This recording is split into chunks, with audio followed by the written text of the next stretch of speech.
Stories influence, teach, and inspire us. But what about the storytellers who create them? Uncorking a Story profiles storytellers to uncover how their background and life experiences influence the stories they create.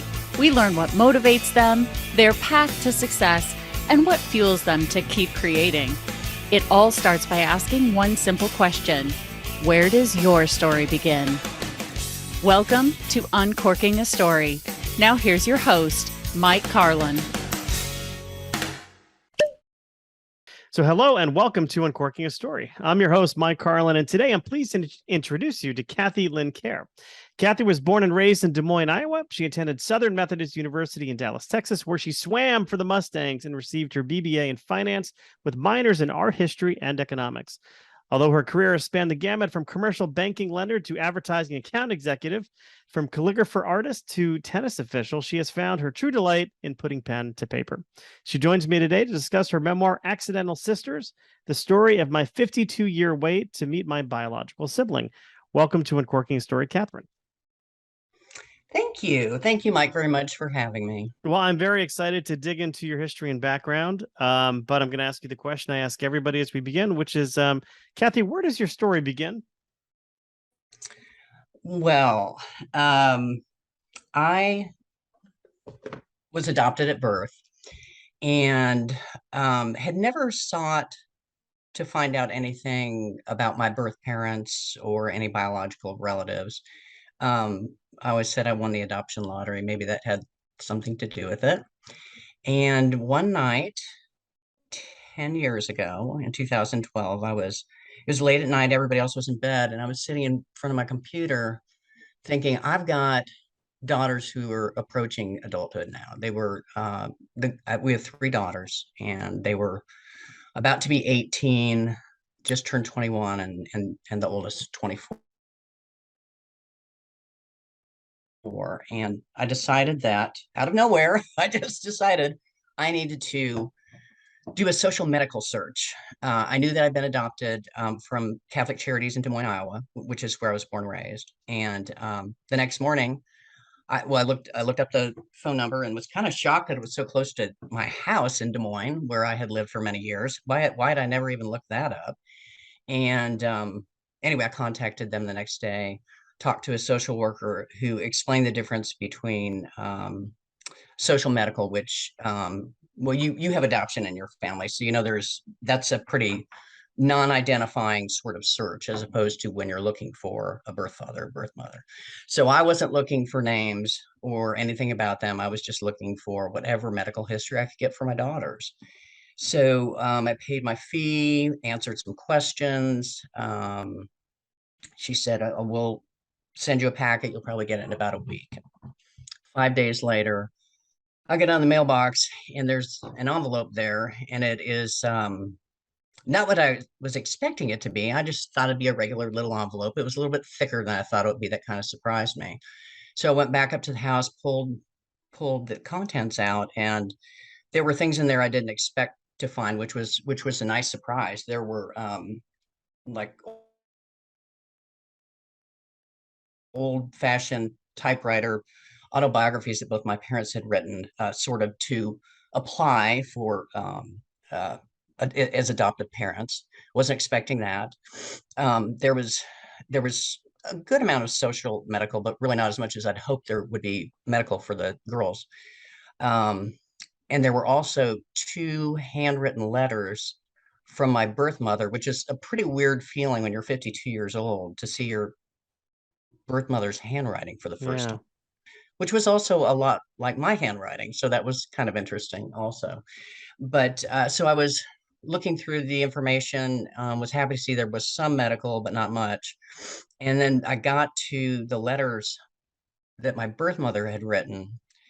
And now remember, this is all non-identifying information. Like the most you get is your birth mother's name is Margaret, your birth father's name is Robert, the state that they came from, just very non-identifying. So I start reading through these letters and I'm amazed at her handwriting, and then I'm actually looking at my birth mother's handwriting. And I get to the end of the first letter, and the social worker has forgotten to white out her last name. So everything changed on a dime right then. It was, I had no idea that I felt the way I did. I suddenly had my birth mother's full name, her maiden name. I dropped everything I was doing. I started getting online and looking for any archived weddings, uh, obituaries, anything where I could find her family. And it really surprised me. I did not expect to have that reaction whatsoever. I didn't think I didn't think that was an alley that I had any interest in going down, but then you never know until you see something and how things can change. So, Yeah. When you were like young, was it a secret that you were adopted, or did your parents always oh tell no, you that you were adopted? Okay, so it's no. They told me from probably a young enough age where I didn't even understand. No, they always wanted to make sure that I knew I was adopted and that my brother knew that he was adopted. My brother was the only sibling that I grew up with, and he was 4 years younger than me. So no, they were always very good about that. In fact, there's a little quip in the book about my next door neighbor who I hung out with all the time, who called after years of him knowing I was adopted. I was 6 years old and he was about 5.5, and he called me an orphan. And I was really upset. I was outside playing with him. I ran inside, told my dad that Fred had called me an orphan, and my dad, my dad was so cool. He walked me into the den, pulled out the big old Webster's dictionary, and made me look up orphan, and we read it together. And he said, this is hardly your problem. An orphan is someone who doesn't have any parents. He said, technically, you've got, and he starts counting on his fingers: birth mother, birth father, your mom, me. You've got 4 parents. Fred's only got 2. Go tell him he's only got 2 parents. So yeah, I always knew. I always knew, yeah. and usually it was a pretty positive social experience. Except every once in a while, you had a friend that would call you an orphan. What so you find out your mother's full name. You go, I always call it going to Our Lady of Google, but what happens next? Do you track her down? What do you learn about your birth mother? Well, it's much more difficult to track down a birth mother in many cases than it is a birth father. The most obvious reason being that sometimes their name changes. Not everybody changes their name when they get married, but that was a fairly common practice back in the early 1960s. I was born at the end of 1959, and so I felt like I was a pretty good sleuth. I'd go down one road and I think I was getting somewhere, and then I'd run into a dead end and I'd back up and I'd go down another road, and I just kept working at it, and finally got pretty frustrated. And it just happened to be right before Mother's Day of 2012. And my daughters asked me, hey, what would you think about us getting you a birth mother search for Mother's Day? And I just broke down in tears. I was like, that is the sweetest thing. I'm stuck. You're right. How thoughtful of you to give me that as a gift. And that's what they did. And next thing I knew, my oldest daughter, Lauren, was calling the agency and asking if we could do a birth mother search. Mhm. So that was the next step, and that went on for about 2 or 3 weeks. And by the way, I had a new social worker. It was very interesting. So the one who sent me the packet, during the 5 days between when we talked on the phone and when I received the packet, that person was no longer employed at Catholic Charities. I mean, I can imagine, her forgetting to white out or redact certain information in the stuff that she sent. I mean, could that have led to her doing that, a number of times, maybe led her to leaving that I agency? Or all I knew is that Kim Lobby, who was my new social worker, when I called back, the day that I got the letter, said that that person was very competent. She was really surprised that it happened. Well, a very interesting thing happened just a couple days ago, and I'll get into that later because it's such good timing to be able to talk to you about this. But she had gone to work somewhere else, and Kim was really not sure if she was actually let go because of it, or if there was not a meeting of the minds between uh, those who ran Catholic Charities and this woman that had originally had my file. It was kind of foggy. Hmm. I never really heard. I mean, obviously that's a pretty egregious error, but I do really believe that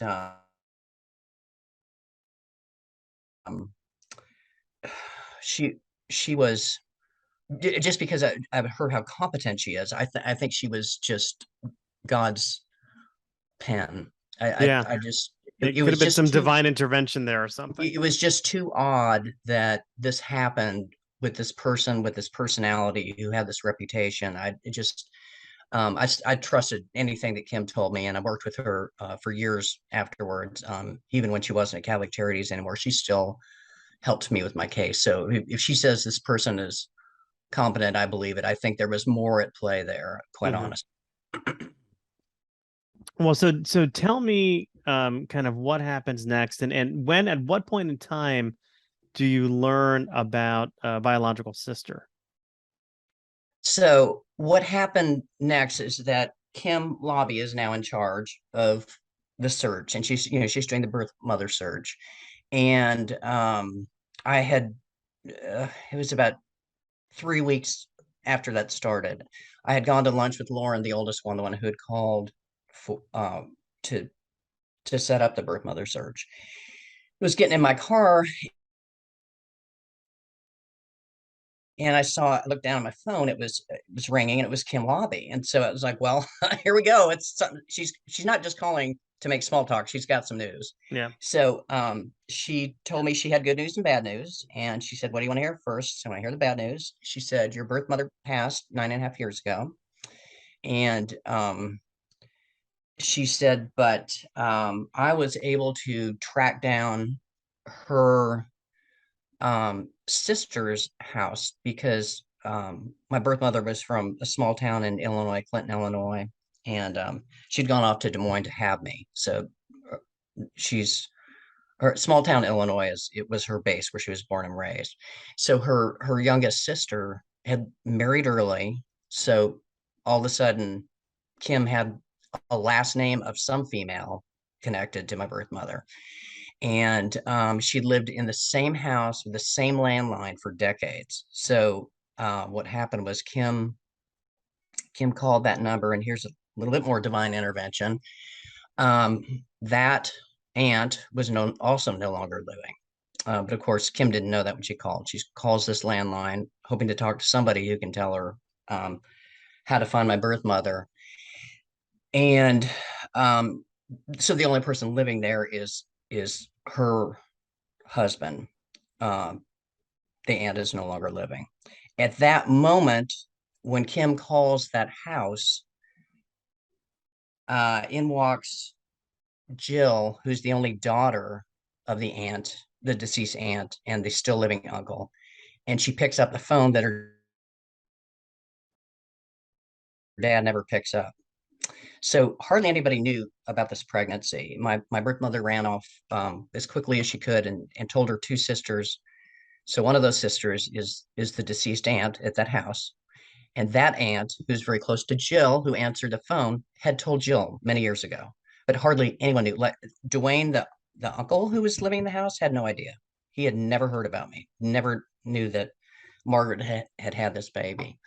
So Jill answers the phone, and Kim introduced herself, says she's from Catholic Charities. And Jill says, well, Catholic Charities in Des Moines. And she said, there is only one reason you would be calling from Catholic Charities in Des Moines. My aunt gave up a baby in the end of 1959. It was a baby girl. Is that why you're calling?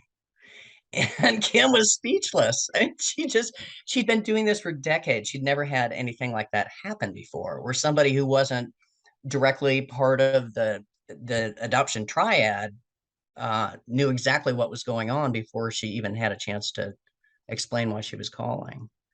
So that led to finding my sister. So Jill, who's now my cousin, was her cousin and had just talked to my sister on the phone the day before, and or they were texting back and forth the day before. They hadn't talked for a while previous to that.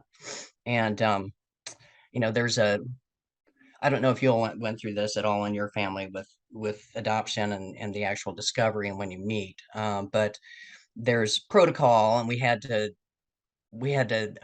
sign some papers and set a date, and then we were able to talk for the first time.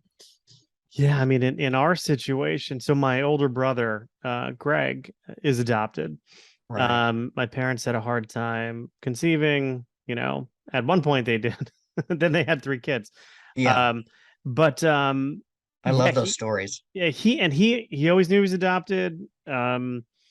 One day he owns a liquor store in Connecticut.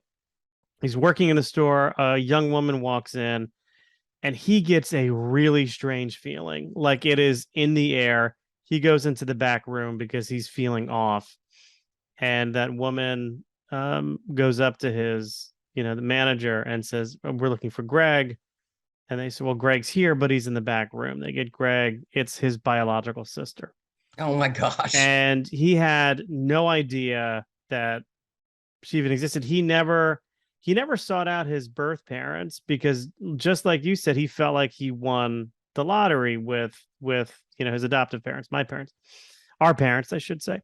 And he did, he was experiencing some medical issues many years ago, so he did want to get some information about his family of origin, but that was it. He never sought out his birth parents, his birth mother, anything like that. They found him. His mother hired his birth mother hired a private investigator to track him down. So they had a Oh, file with my information in there because I did a lot of writing for our local newspaper. So they had a whole stack of information about me, um, and the rest of the family. But that's how he found out, and it was actually not something he ever wanted, and it's not something he actually talks about a lot now. hmm. Whether or not he maintains a relationship with his sisters. I know that they correspond, but I wouldn't say that there's a relationship there. So it did happen a little bit differently. Yeah, and I would think that would be extremely startling to have that individual just show up. Yeah. Without I think I I think it would have been easier on Greg had he had the opportunity to say, "Yes, I'd like to meet you in person," or "No, I need to think about this for a month and then I'll call you back." I Yeah. mean, that's just showing up is risky. Yeah, and I remember him sitting me down and telling me this. He and I are actually quite close, even though there's a 9-year difference between us. But he went to take me out to dinner one night, which was kind of out of the ordinary. Yeah. And he's like, "There's something we need to talk about." I'm like, "Oh shit!" I'm like, "What's the matter? Who's sick?" And then he Oh, proceeds to tell me the story, and I was just like blown away. I'm like, "I need another cocktail." I'm like, "We just this yeah. is." But it's amazing. But what always stayed with me was his feeling that something was amiss once this person walked into the room. Like there was like an energy, a feeling, something, I don't want to say supernatural, but it was definitely something that wasn't an everyday occurrence.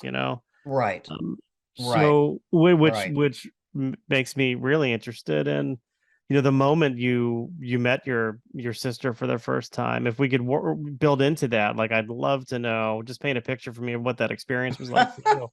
Well, it wasn't your typical. First of all, remember this had nothing to do with DNA testing. This was Yeah, all just divine intervention. I don't know what else to call it. So, yeah, but so I so we get to this time and have this phone call, and we're both really excited. Kim had said, "Well, y'all, this is a big deal. So pick some time next week, set it aside, make sure nobody's there. It's going to be very emotional. When do you all want to do this?" And we both answered her, of course, separately, "In 5 minutes, please." So it was something we were both very anxious to do. So when we actually were talking on the phone, Mike, I was just I remember being so surreal. Here I am, 52 years old, and I'm introducing myself to my sister. And that was just, I remember that just stayed with me for a long time after that. So I'm fumbling over my words and I'm trying not to cry. And I'm telling her who I am and where I live. And she just stops. She's real patient. She just stops, waits for me to stop talking. And she goes, Kathe, I have known about you for 24 No years. shit. Yeah. Pardon me, but oh my God. So of course, Mike, I wasn't expecting that at all, in the least bit. And my birth mother had told her Marcia was going through a really tough time and a divorce, and she had a newborn and a 1-year-old. So a son that was 13 months old, and a newborn. And here she was going through a divorce, living with her parents. And my birth mother could just tell that Marcia was really struggling. And she walked in the room and she said, you're going to make it through this. And let me tell you why you're going to make it through this. I'll tell you what I made it through. And had never said anything to her, till then. And of course she Wow. was, at that point, Marcia was 24 years old when she told her. Okay. Yeah. So Yeah. did your birth mother marry your birth father? No, Okay. no. So Marcia is my half sister. Okay. And I thought this was very interesting too, that this was information that came from the aunt that passed, Rita. So Rita's house was the one where Jill Ann picked up the phone. Rita had told, well, a couple people had told Marcia that my birth mother had my birth father had actually asked her to marry him. But what happened was she told him she was pregnant, and it wasn't a very good reaction. And then a couple months went by, and in the meantime, she's trying to figure out, like, where can I go to have this baby? I needed a leave tent. She never told her parents. So my birth grandparents both died having no idea that I even existed. Oh my God. So That where do they think she was? She took a job. So she was a nurse, Okay. and in Champaign, Illinois, and she took a job with Mercy Hospital in Des Moines. She was with Mercy in Champaign, and so she had asked um, the person that she worked for if she would help her, just under the guise of, you know what, I've always lived in a small town. I want to go to the big city of Des Moines, a 250,000 people. And so she helped her get some interviews, and that's how she ended up going there just in time. I mean, she's tall like me. I'm 6 feet tall and she's 5'10". So we can hide a baby for a little bit longer than most people might be able to. And Wow. she let's see, so she was about 5.5 months pregnant when she left town and went to Des Moines. And it was originally to stay with one of her best friends from nursing school, who she also worked with in Champaign, stay with her that friend's parents.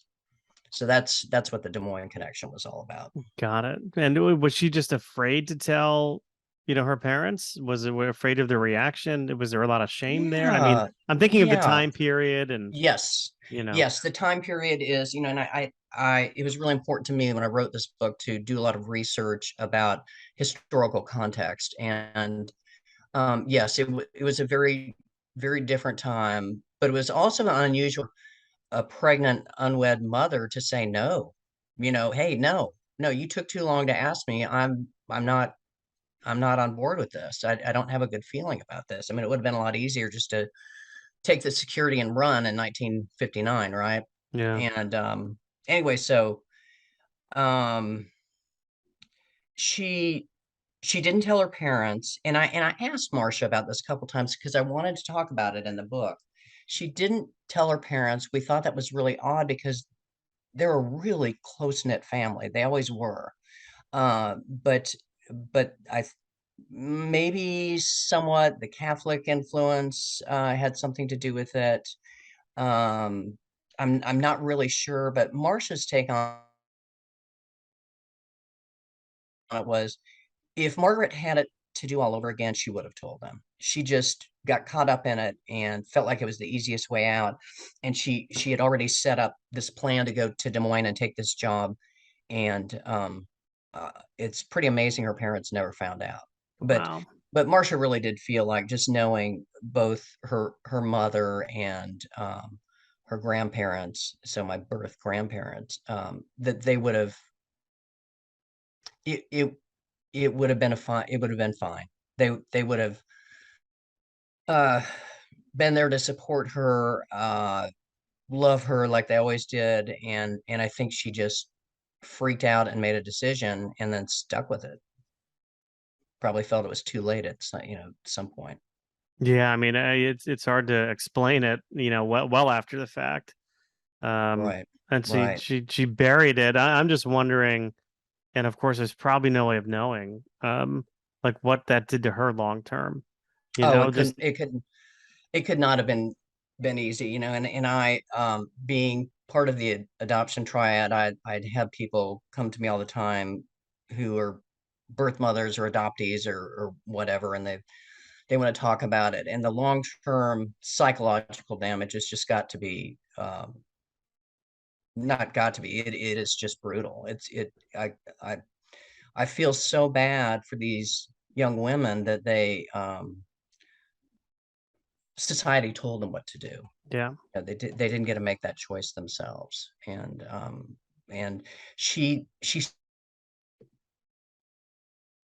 somewhat got to make her choice, in just not telling and going on and doing this on her own with help from a few people that she trusted. But I mean, and also um it wasn't just her parents, so my birth grandparents, that didn't know.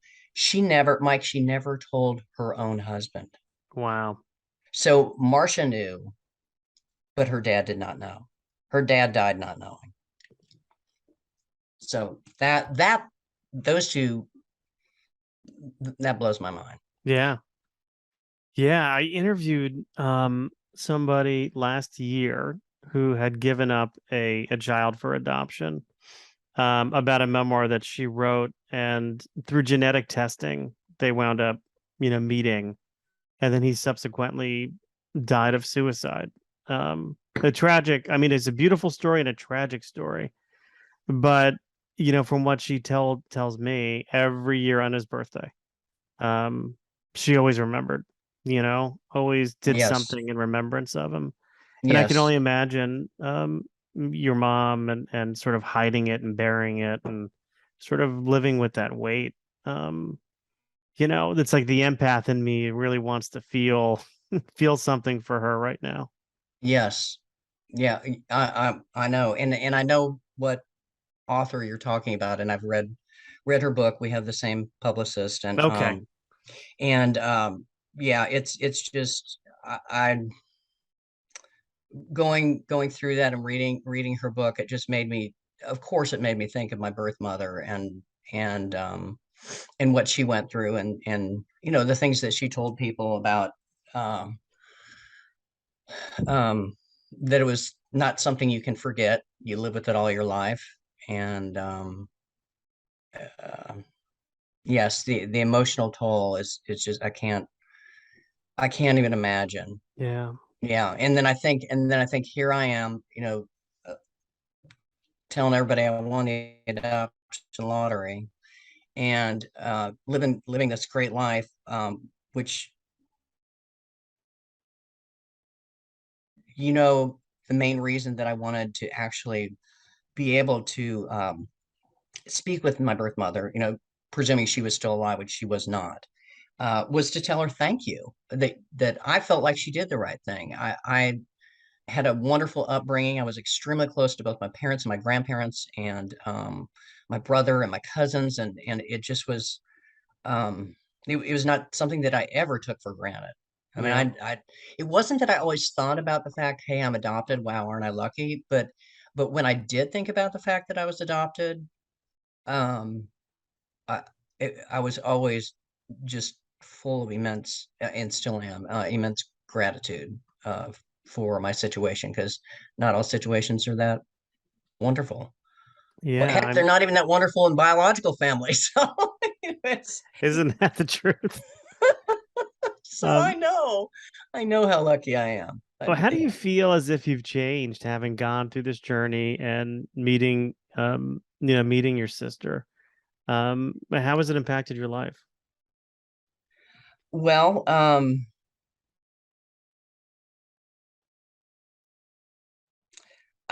it's a wonderful feeling because the alternative would have been for me to never meet her and not have any and not have this wonderful relationship with a biological sibling and all the kind of fun things that come with that are, by the way, much more interesting to adopted people than other people. Like, for example, just um, the way we hold our finger when we're eating something, or the way we both throw our right leg out over the cover when we're sleeping, just little things like that they might just be coincidence, but I doubt it, so those all those little things are so fascinating to me, but also just actually having my sister around and being able to spend this time together.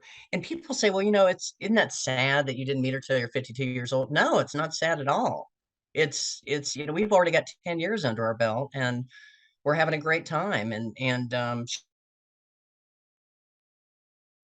she was with us on our family vacation when the book released a few weeks ago, and it was pretty cool. Here we had met. We released the book on the 10-year anniversary of when we laid eyes on each other in person, Wow. which just kind of happened. It just was as the editing process was going along. I said, what date is good for you? And I'm, oh my goodness, this is going to be the 10-year anniversary.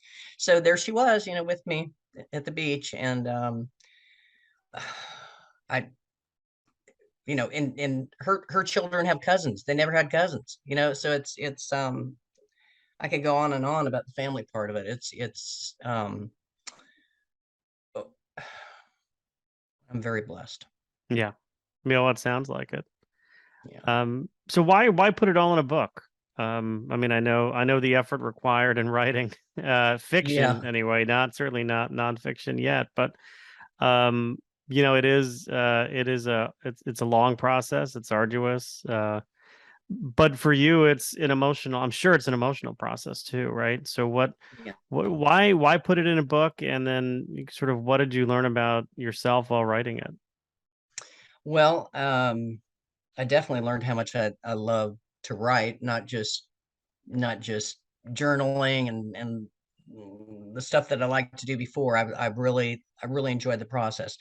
And you're a writer, so you know that when you're writing something, you go along and you're having a great day, and you think, wow, I'm nailing it. This feels great. And then you have a really crummy day and you just like, just throw the book away, throw it away, let it go bye-bye. And then you have another good day, so I mean, all of that's a process. And it took me 3 years of writing. I would say the catalysts for writing the book were just enough people said, I can't believe you're not going to put this in a book. The things that happen throughout the book, the serendipity involved, is just, you really you really can't believe it when you put it all together. And so yes, it was a lot of work. That it's a lot of work to write any book, fiction or nonfiction. And as I said, it took me 3 years, and then another year after I handed the manuscript in. And I distinctly remember handing the manuscript to my rep and going, well, 95% done. And she just And howled then laughing. I said, oh, okay. and then you learn what? Apparently, this is my first book. This is my first book. And then I call my content editor my Sherpa. So she's so awesome. And she handed me back the first round of the content edit. I thought I was going to faint. Yeah, that's not uncommon. Yeah, yeah. And if I'd read, I'd read. I have friends who are authors. I knew it was coming. It was pretty naive of me to think that I was that close to the finish line. I had another 11 months of work to do after that. But it's all been I've really enjoyed it. Now I can't wait to I'm starting a novel, and I can't wait to write things that aren't true. Well, you know what I find, I mean, just writing fiction is, yeah, I mean, we make up the stories, but there's always some element of truth in there. There's always a little bit of us that we put in those pages somehow. It's my experience anyway. So Yes. you might find that as well. I think that's I think that's a pretty common experience, and the even the protagonist probably has a little bit of you in there somewhere. It's Anyway, I'm looking Or the forward to. antagonist, depending on. Yeah. I like to be the True. bad guy. No, I'm kidding. Um, True. Well, I always like to say, I like to get to know my authors a bit, of course, through their stories, but also through a series of questions I always ask at this point during our interview. So I'm curious, Kathe, when you were growing up, what were some of your favorite TV shows? Ooh, I loved Gilligan's Island. Who did you identify? Is there one character you identified more with on the island than the others?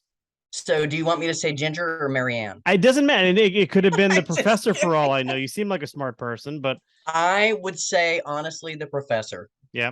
Yeah, I loved the I professor. had a feeling you were going to say the professor, but tell Yeah, me why. yeah. He just was. He was just uh he was a academic nerd like I am. He just I guess I could like I loved how goofy Gilligan was, but I just I just related more to the professor, I Yeah. guess. When Gilligan's Island, believe it or not, comes up quite a bit when I ask this question. Really? It's actually Gilligan's Island and the Brady Bunch are probably tied for number one. And I always ask the same follow-up question: who do you identify with?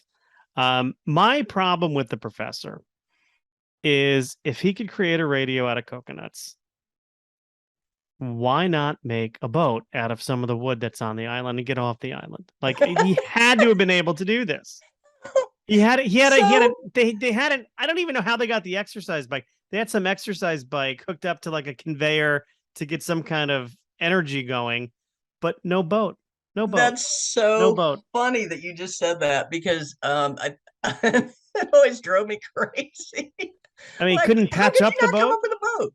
I You came up know. with all this other stuff. Why don't you have something that's gonna float you right out of here? Yes, I totally agree. The other question I have about that show is every now and then, maybe once a season, like these random cannibals would show up, right? And they would like, and they would, how do we get away?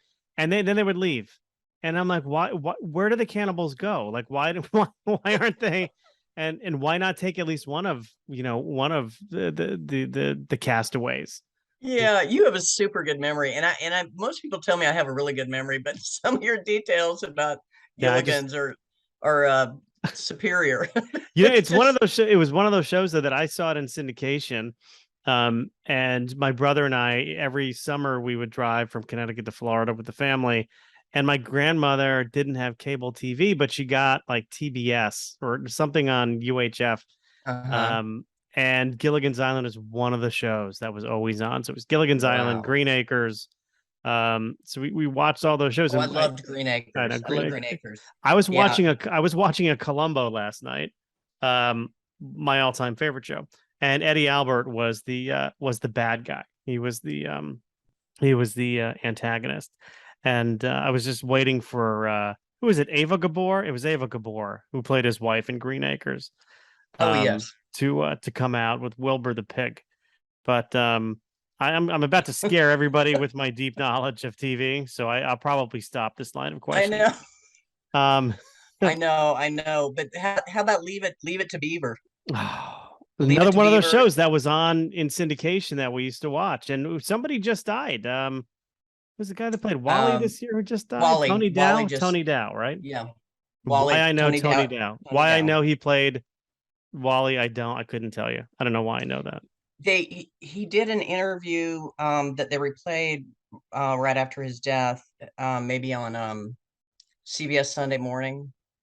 I remember seeing it recently, like right after his death. But I knew I was old when I was standing around a group of people and I said, so and so, and they go, yeah, no. I go, he's such an Eddie Haskell. You know what I mean? Like he's such an Eddie, and they just looked at me with blank face. Yeah, absolutely. You don't know who Eddie Haskell is. That's so sad. Yeah. Our kids had a friend that my wife and I would call Eddie Haskell, and it was not a compliment. Yeah. He was, you could tell. How about musical artists? Well, Who did you grow up? Who it did you grow up generally isn't. And it's, No, yeah. no. Yeah. But in terms of The musical snake artists, in the grass who was always nice to the parents. who thinking about music, who did you grow up listening to? What did you like to listen to? Oh gosh. I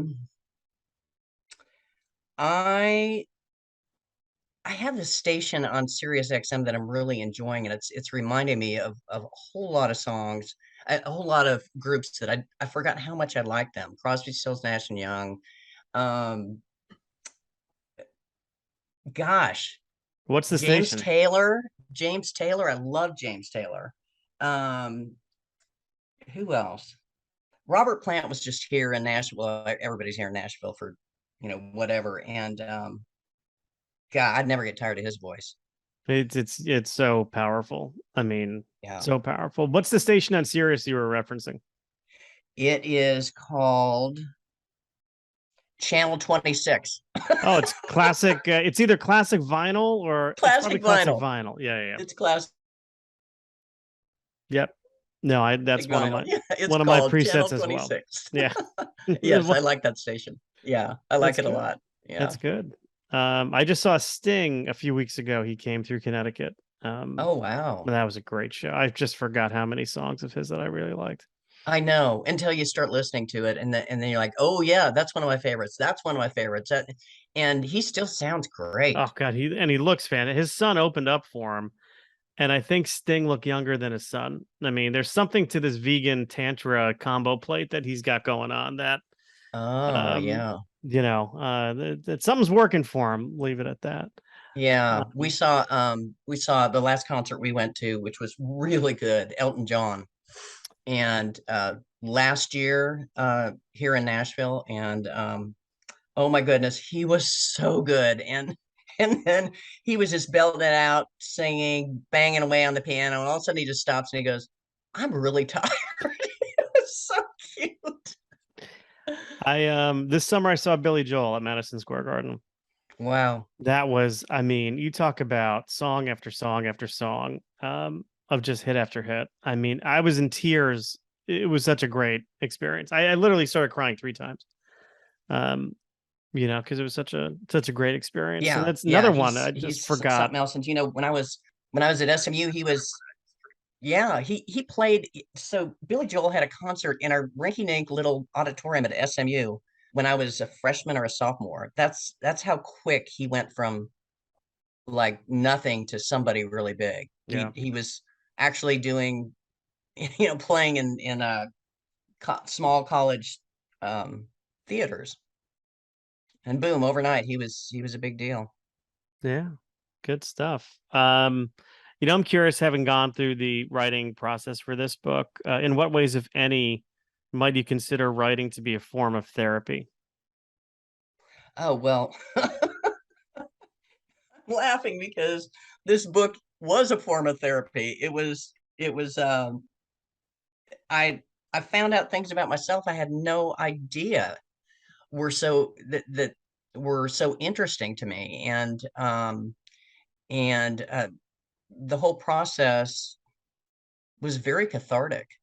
And once again, let me go back to my Sherpa, because when I would talk about certain events and lay them out on the table, she'd go, oh no.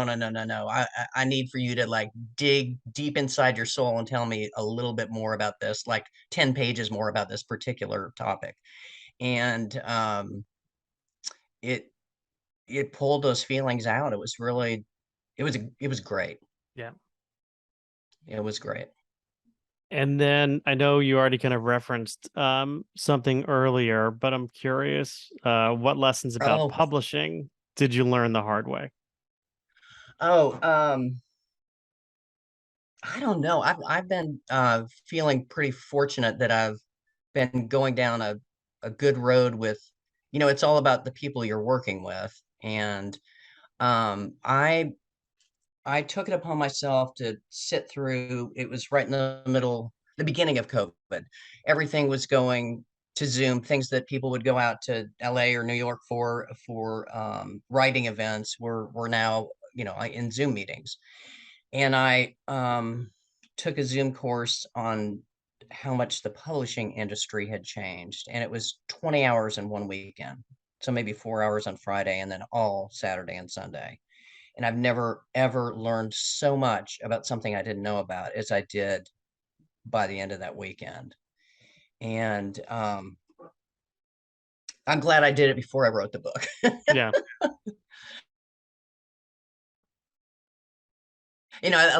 I learned a lot about do you want to give up the rights to your story? Do you not want to give up the rights to your story? Um, I just it's really been a good experience. And yes, Yeah. everything I did, I learned something new because it's the first time I've written a book. Yeah, I was thinking you might say that it's not nearly over when you hand in your first draft. And you probably could tell I felt that way in a big way. That's for sure. That was Mike, you're right. That's my number one lesson that I learned was that that was a very naive thought to think that I was 95% done. but but thank goodness I wasn't. There was a lot to still be pulled out of me. Yeah. And then if you could go back in time and whisper some words of advice into your younger self, what would you tell your younger self? What words of advice would you give the younger Kathe? I would say don't be so sure that you know what you want until you're faced with the situation. Um, I I think for many years I was very sure.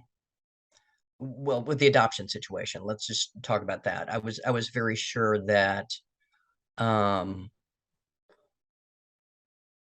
having my mom and my dad and my brother and my grandmother and my grandfather and that was all I needed, and that there wasn't really anything more to my life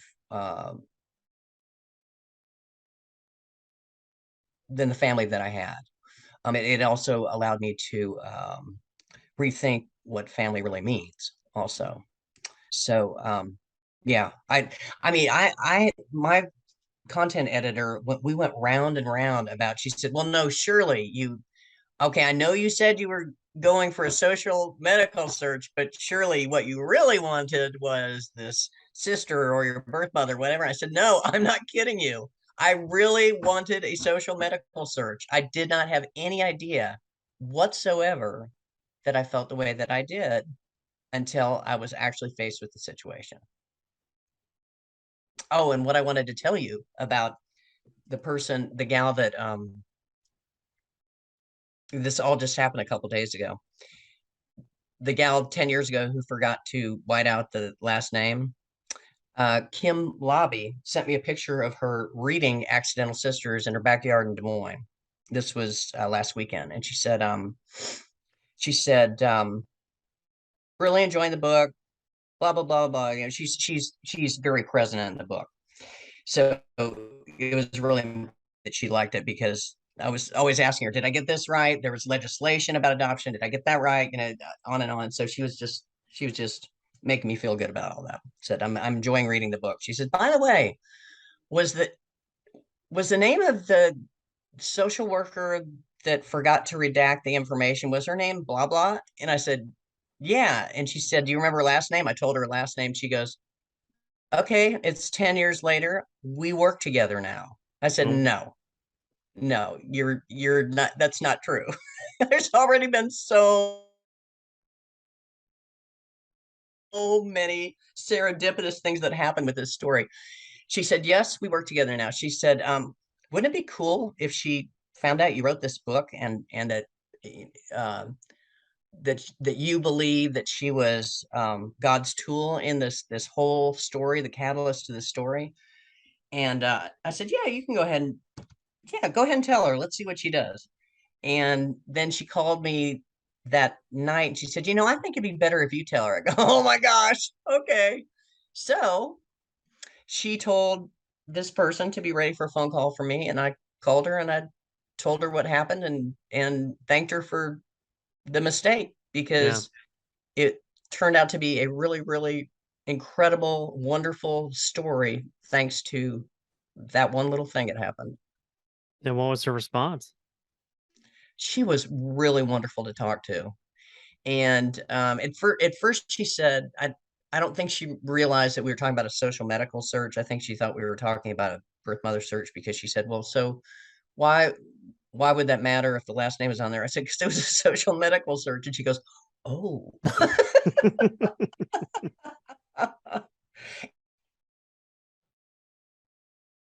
And then she remembered, because she remembered my file, because she was happened to be born the same year as I was.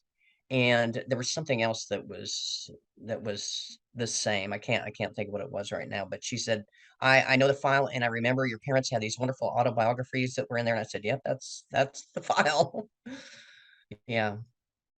Yeah. Wow. So 10 years later, I get a chance to actually talk to the social worker that made this whole story happen.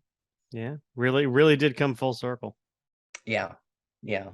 Yeah. And I told her to make sure to look at the very last sentence in the book, because in acknowledgments, the very last person I thank from the bottom of my heart is her. Yeah. Well, where can listeners buy Accidental Sisters? Oh, well, let me make my plug for my Nashville stores. So Landmark Booksellers, which is where I had my very first book signing, which is in Franklin, Tennessee. Parnassus, which is actually in Nashville. And then the usuals, Amazon, Barnes & Noble. They're all on my website, which is klcarebooks.com. In addition to your website, any social media handles that you want to throw out there in case people want to follow you or get in touch? I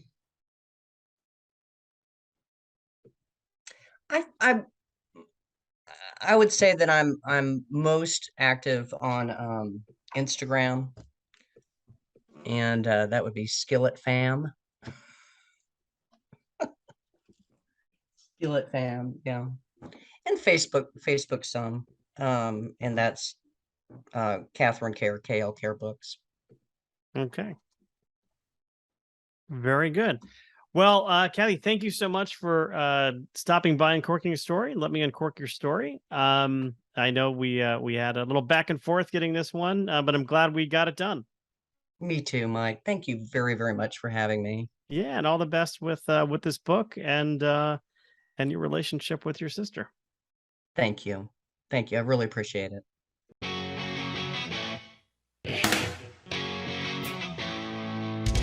Thanks for listening to Uncorking a Story. If you'd like more information about today's guest or to find out more about Mike, go to uncorkingastory.com. If you enjoyed the show, please subscribe, rate, and review us at Apple Podcasts, Spotify, or wherever you get your podcasts. Tune in every week to hear Mike Carlin uncork a new story.